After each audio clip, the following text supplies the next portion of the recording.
बहुत दूर एक राज्य में सरसस नाम का राजा हुआ करता था, जिसकी 12 सुंदर राजकुमारियां थी। वे सब एक कमरे में सोती थी और उनका कमरा बाहर से बंद कर दिया जाता था ताकि वो कहीं न जा पाए। लेकिन फिर भी सुबह उनके जूते काफी घिसे हुए लगते थे, जैसे रात भर उन जूतों में राजकुमारियों ने नृत्य किया हो। जब ये बात राजा को पता चली तो उसने खबरी को पास बुलाया और उन पर नजर रखने को कहा। लेकिन कोई भी ये पता नहीं लगा पाया कि राजकुमारियां नृत्य करने कहाँ जा रही थी।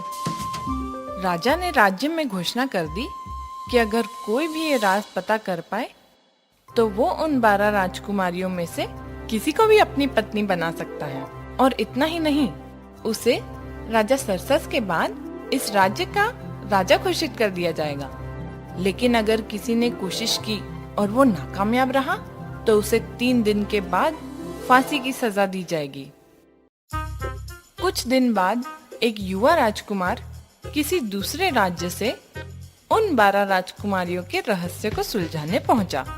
उसका वहां बहुत बड़ा स्वागत हुआ और रात को उसे राजकुमारियों के बगल वाले कमरे में ले गए। उसे सब सुनाई दे सके इसलिए उसके कमरे का दरवाजा खुला रखा गया। लेकिन जल्द ही राजकुमार को नींद आ गई। जब सुबह हुई तो उसने देखा कि राजकुमारियां नृत्य करके आ चुकी थी। ये उनके जूतों से पता चल गया। ऐसा दूसरे और तीसरे दिन भी हुआ और राजा ने राजकुमार का सिर काटने का हुक्म दिया। उस राजकुमार के बाद भी कई लोग आए, लेकिन सब अपनी जान गंवा बैठे। एक बार एक जख्मी फौजी राजा सरसस के राज्य से गुजर रहा था। तभी वहां एक बुढ़िया ने उससे पूछा, कहाँ जा रहे हो बेटा? मैं खुद नहीं जानता कि मैं कहाँ जा रहा हूँ, लेकिन मुझे राजकुमारियों की खुफिया जगह खोजनी है और क्या पता शायद एक दिन मैं ही राजा बन जाऊं। ये कोई मुश्किल काम नहीं है बेटा, मैं तुम्हारी मदद करूंगी। बस तुम्हें जो जाम राजकुमारियां पिलाएंगी उसे तुम्हें नहीं पीना है। उस जाम से तुम्हें नींद आ सकती है। उस बुढ़िया ने एक चोगा उस फौजी को दिया और कहा, जैसे ही तुम इसे पहनोगे तो तुम अदृश्य हो जाओगे और फिर तुम राजकुमारियों का पीछा कर सकते हो। शुक्रिया माताजी। फौजी राजा के पास पहुंचा और परीक्षा देने की इच्छा जताई। फौजी की वहां बहुत खातिरदारी हुई और उसे बढ़िया पोशाक दिए गए। शाम होते ही उसे राजकुमारियों के बगल वाले कमरे में ले गए। सबसे बड़ी राजकुमारी उस फौजी के लिए जाम ले आई, लेकिन फौजी ने चुपके से उस जाम को फेंक दिया और सोने का नाटक करने लगा। राजकुमारियां उसके खर्राटे सुनकर खिलखिला उठी। ये भी बाकियों की तरह अपनी जान गंवा बैठेगा। नए कपड़े पहनकर तैयार होने लगी। वे बहुत उत्साहित थी। लेकिन सबसे छोटी राजकुमारी ने कहा, पता नहीं क्यों, लेकिन मुझे बेचैनी सी हो रही है, जैसे कुछ बुरा होने वाला है। तुम्हें हर समय डर लगा रहता है। क्या तुम भूल गई कि इसके पहले भी हमें कोई पकड़ नहीं पाया है?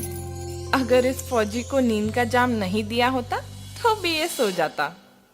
जब वह सब तैयार हो गई, वह उस फौजी को देखने पहुंची जो कि बहुत जोर जोर से खर्राटे ले रहा था।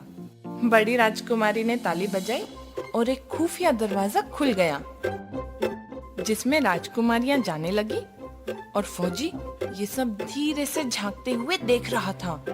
फौजी ने झट से चोगा पहना और अदृश्य हो गया और उनके पीछे चला गया। जल्दी में उसने सबसे छोटी राजकुमारी की पोशाक पर पैर रख दिया और राजकुमारी चिल्ला उठी, किसी ने मेरे कपड़े पकड़े। कोई नहीं है वहां, बस दीवार में एक कील है। वे सब एक सुंदर पेड़ों के कुंज में पहुंचे जहां सारी पत्तियां चांदी की थी। बहुत ही चमकती और दमकती जगह थी वो। फौजी ने एक शाख तोड़ी और उस पेड़ से आवाज आई, इस बार सच में मैंने कुछ सुना। क्या आप लोगों को कोई आवाज नहीं सुनाई दे रही? कोई आवाज नहीं है।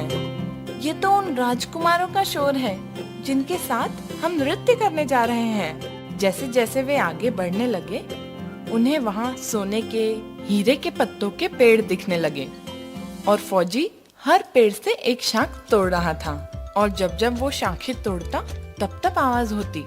वे सब एक तालाब के पार पहुँचे जहाँ 12 नाव थी और हर नाव में एक सुंदर राजकुमार बैठा था।